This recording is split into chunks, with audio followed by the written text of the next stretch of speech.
tahu-tahu 6 orang mati. Ini sangat nggak masuk akal.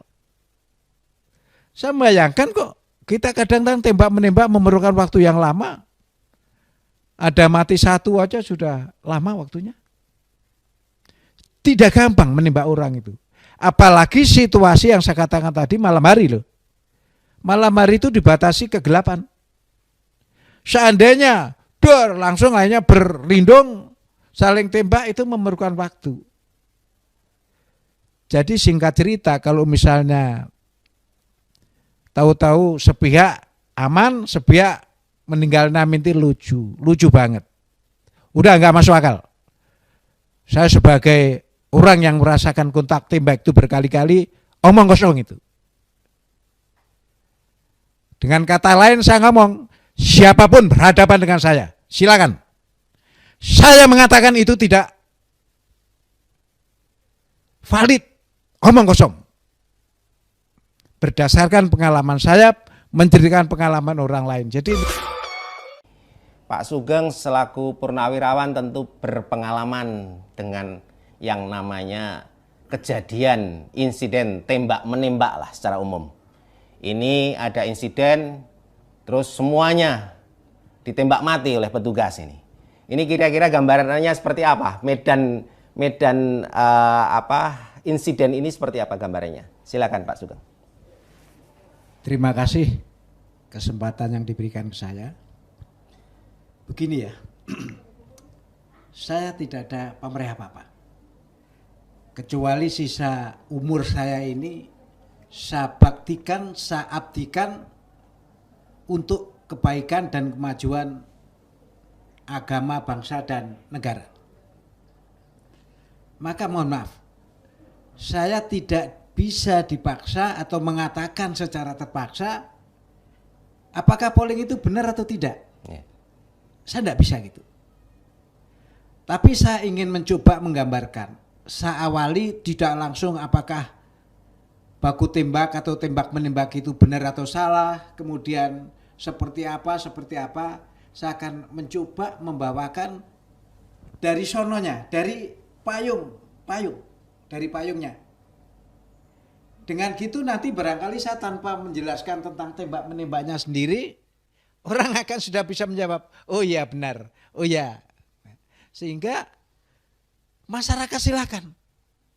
Setelah mendengar penjelasan saya tentang kaitannya dengan saya sebagai purnawirawan, mana yang benar? Apakah versi FPI atau versi polisi?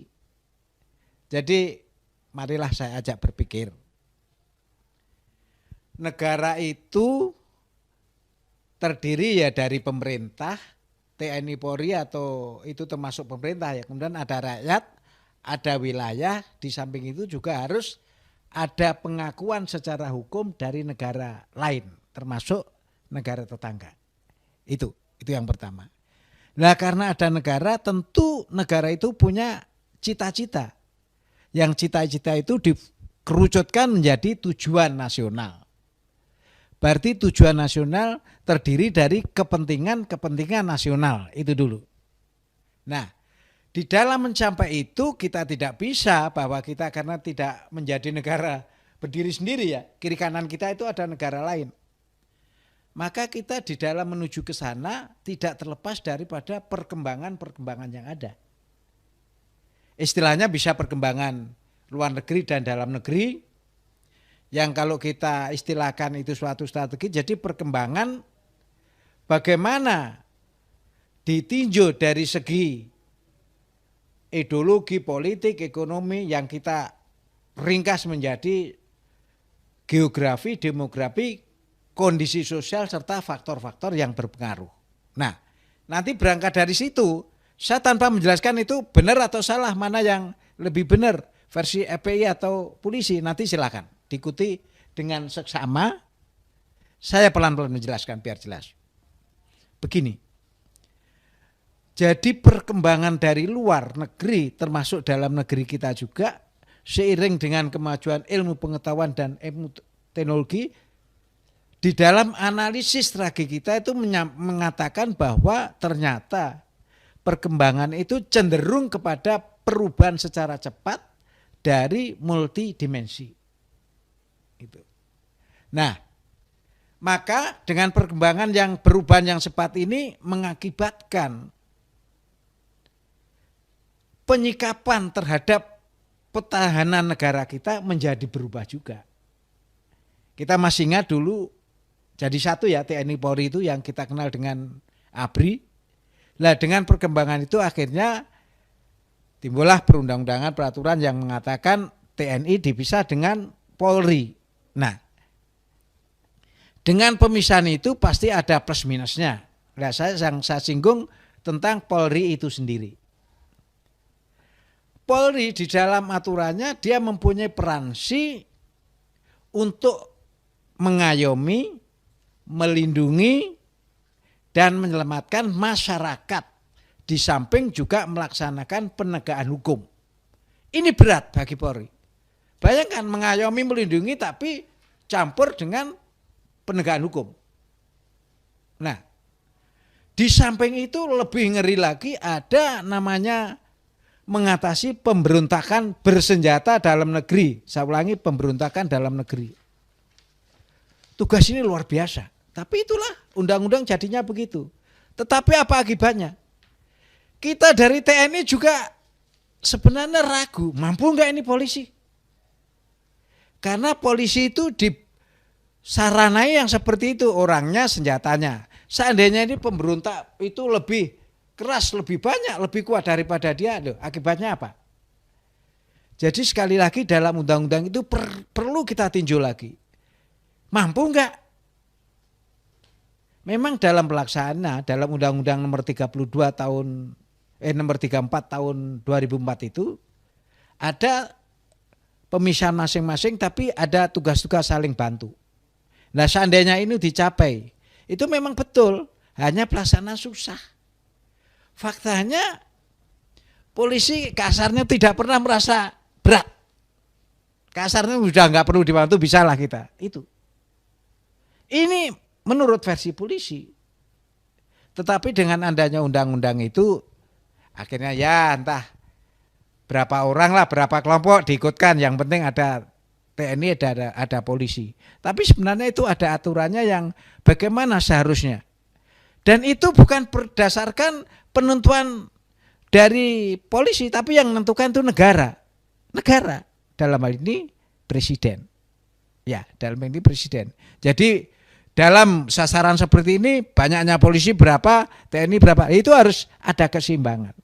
Maka kembali dalam saya menjawab pertanyaan ini, mana yang lebih bagus, apakah versi FPI atau versi polisi? Itu saya tengarai ada 3 kacamata. Yang pertama harus seimbang kita menilai itu. Yang kedua juga harus integral.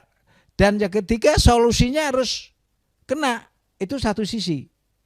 Tapi sisi lain dalam penilaian kita apakah ini Polri benar enggak dalam tembak penembakan itu kita lihat yang pertama ya. Yang pertama dari objektivitasnya. Jadi kita nilai harus betul-betul objektivitas. Kemudian dengan peransinya, apakah peranan dan fungsi Polri itu sendiri. Dan yang terakhir tentang transparansi. Nah kalau 3 hal ini kita pegang, jadi kita enggak asal ngomong karena ada profesionalisme, kemudian ada objektivitas, ada transparansi, jadi ini sudah enggak bisa ditutup-tutupi lagi. Gitu. Itu yang kita berkaitan dengan nanti arah ini. Nah kemudian dengan adanya beberapa pendapat dari beberapa elemen, dari beberapa kelompok yang berbeda-beda, saya hanya menceritakan. Ya ini mohon maaf, seumur saya yang 70 tahun sekarang ini, kalau di teman saya yang orang nggak banyak kenal saya ya, tapi kalau Pak SBY jelas kenal, karena pernah jadi kepala negara, itu angkatan saya. Jadi seangkatan saya Pak SBY itu atau 5 tahun lebih di atasnya atau 10 tahun di bawahnya, setidak-tidaknya merasakan namanya kontak tembak atau tembak-tembakan itu antara kita dengan musuh.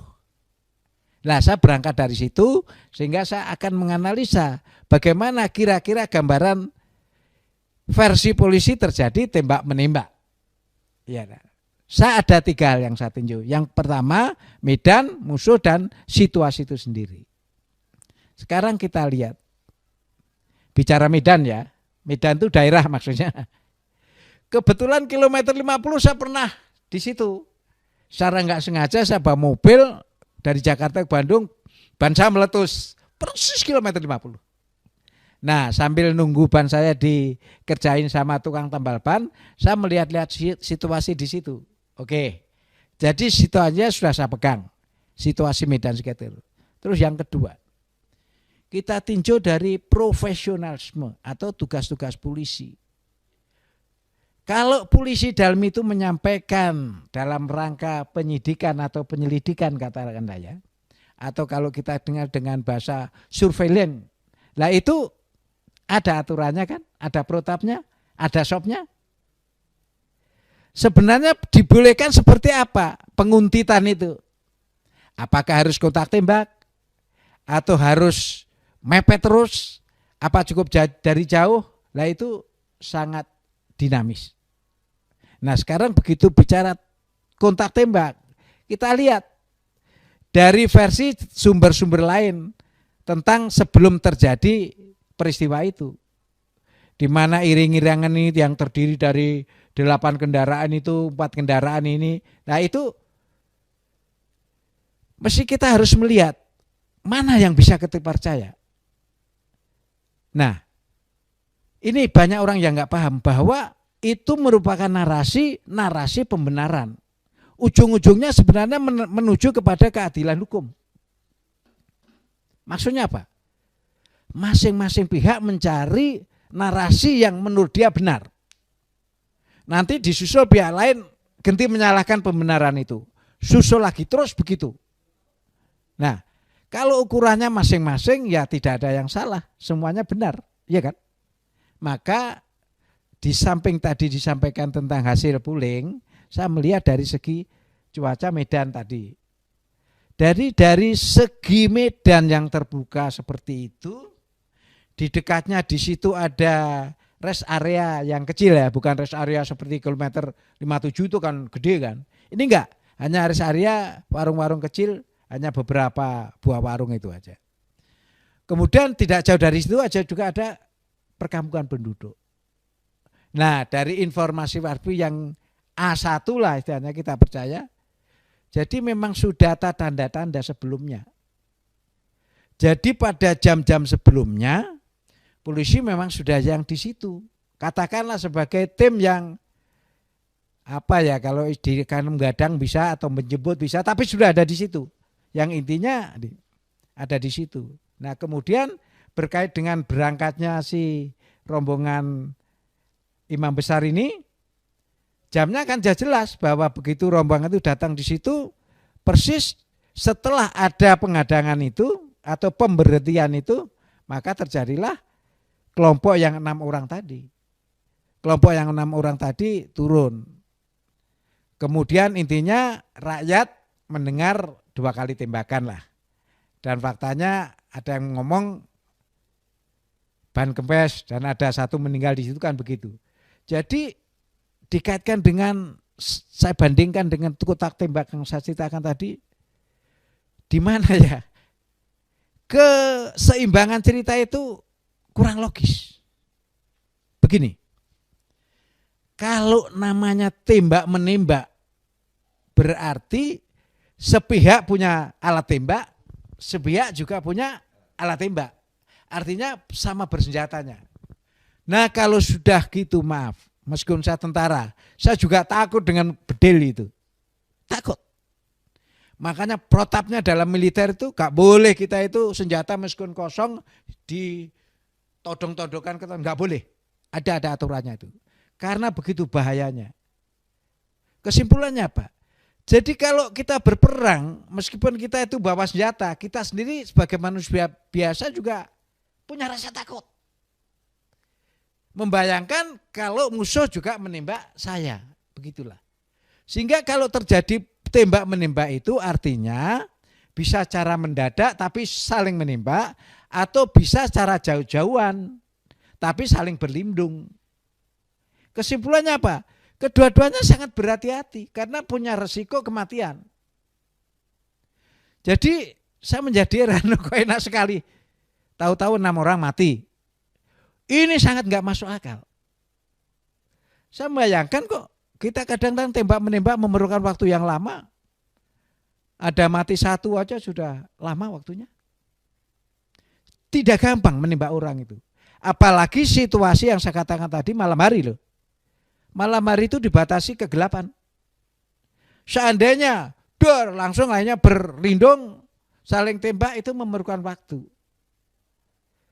Jadi singkat cerita, kalau misalnya tahu-tahu sepihak aman, sepihak meninggal itu lucu banget. Udah nggak masuk akal. Saya sebagai orang yang merasakan kontak tembak itu berkali-kali, omong kosong itu.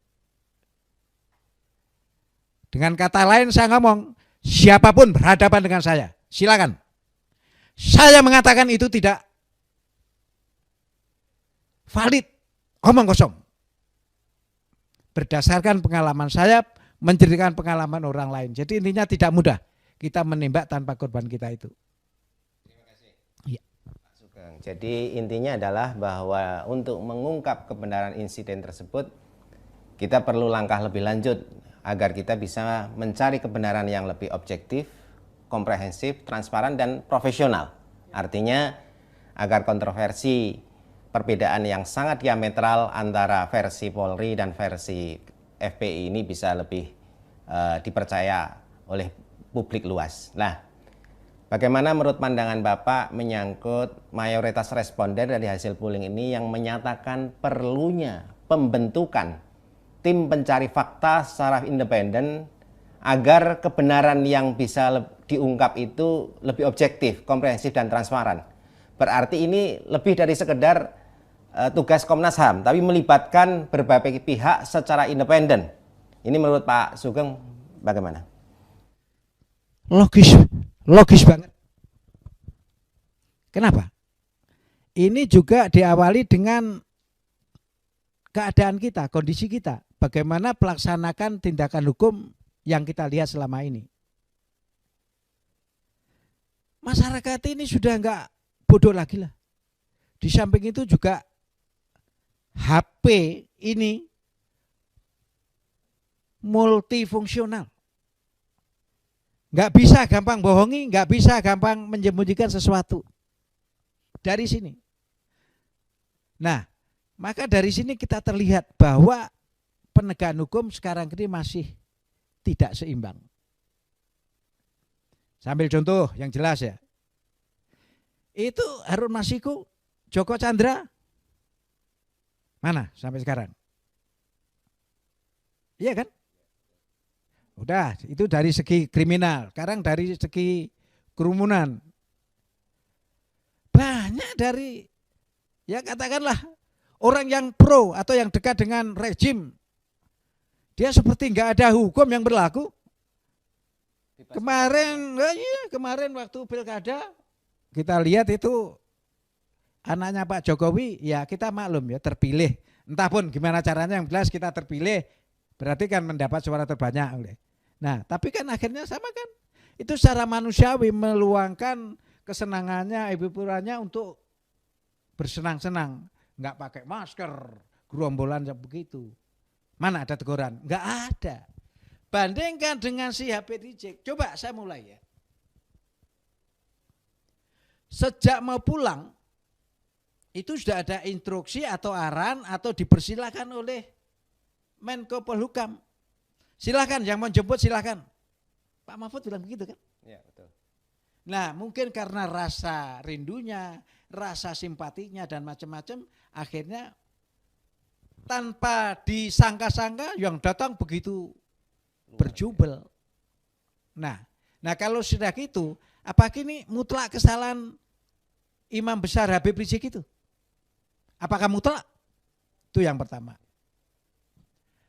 Yang kedua juga tentang panggilan ya. Ya karena ada teknis-teknis, memang pernah itu ini cara-cara kasar betul. Saya tahu 74 sudah jadi Komandan Koramil di Irian. Irian masuk lagi Wamena, Wamena masuk lagi Piramid. Jadi daerahnya orang yang masih pakai KTK itu. Saya juga begitu dulu. Kalau kepala suku dipanggil susah, kasih amplop, kasih isi peluru yang sudah kita kosongkan. Nah dia akan datang. Nah itu waktu dulu. Mungkin untuk sekarang ini misalnya manggil HRS terus pakai Brimo, pakai senjata, ini ya dipikirlah secara nalar. Jadi sudah namanya kesewenang-wenangan, warnanya menggunakan kewenangan, menggunakan kekhususan itu nampak di situ. Nah ini dilihat dari kaca mata hukum, mungkin alasannya udah dipanggil nggak mau, tetapi apakah langsung seperti itu? Dengan berputar-putarnya informasi, ya orang membayangkan yang paling takut dong. Mungkin nanti bisa terjadi, ya ini maaf, saya pernah menyatakan itu sebelum ini, bisa dicek tulisan saya. Jadi bisa jadi ketidakhadirannya HRS itu karena berpikir saya ini dipanggil betulan, kalau misal dipanggil kira-kira bisa balik enggak ya? Mungkin ditahan lama, mungkin tidak pulang. Kan ini sehingga ada rasa takut. Nah, jadi memang kan lebih kalau misalnya waktu itu polisi memberi jaminan. Oke lah, enggak ada lah. Kalau sekarang masalah kerumunan ya kerumunan. Tapi kenyataannya fakta begitu sampai di sana kan langsung kasihkan surat penangkapan dan masalahnya diberkembang tidak hanya kerumunan, malah kerumunan itu belum dibicarakan sampai sekarang yang saya dengar. Jadi dari awal pembicaraan kemarin investigasi itu baru sekitar FPI yang ditanya. Jadi belum ditanya kerumunan. Nah itu larinya ke politik itu, ke politik. Nah itulah. Terima kasih. Jadi intinya begini, intinya. Untuk berbuat rakyat takut atau tidak itu juga tergantung dari cara-cara kita. Kalau betul-betul kita menerapkan hukum secara betul, saya yakin semuanya paham karena kita juga nggak mau lah jadi masalah itu nggak mau. Tapi sebaliknya juga harus disadari, toh polisi juga manusia biasa ya, punya rasa marah, punya rasa lapar, punya rasa jengkel, itu pasti. Hanya masalahnya kenapa mata polisi ini nggak pernah dibuka pada kasus-kasus yang lain. Baguslah, nangkap HRS bagus. Itu ketegasan, salut. Tapi bahaya yang lain ditangkap juga. Jangan hanya separuh-separuh. Mungkin polisi akan bagus citranya. Jadi jangan hanya sepihak. Jadi seperti sekarang itu polisi di bawah tekanan. Iya, di bawah tekanan harus menjalankan ini. Nggak bisa. Jangan melihat pejabatnya, lihat fungsinya. Kepolisian adalah lembaga yang sangat mulia, lembaga yang sangat strategis, yang harus kita muliakan, yang harus kita segani, yang harus kita banggakan, yang harus kita cintai. Jadi jangan enteng anggap polisi. Tidak ada polisi negara itu kacau. Tetapi harus dibawa orang yang betul-betul bisa membawa yang saya katakan tadi. Jangan asal punya kewenangan akhirnya abuse of power. Ya itulah. Ini rakyat merasakan. Enggak usahlah kita malu-malu, enggak usah kita tutupi. Rakyat merasakan itu. Dan paling peka kalau misalnya tanpa dikasih tahu polisi juga merasa sendiri. Gitu loh.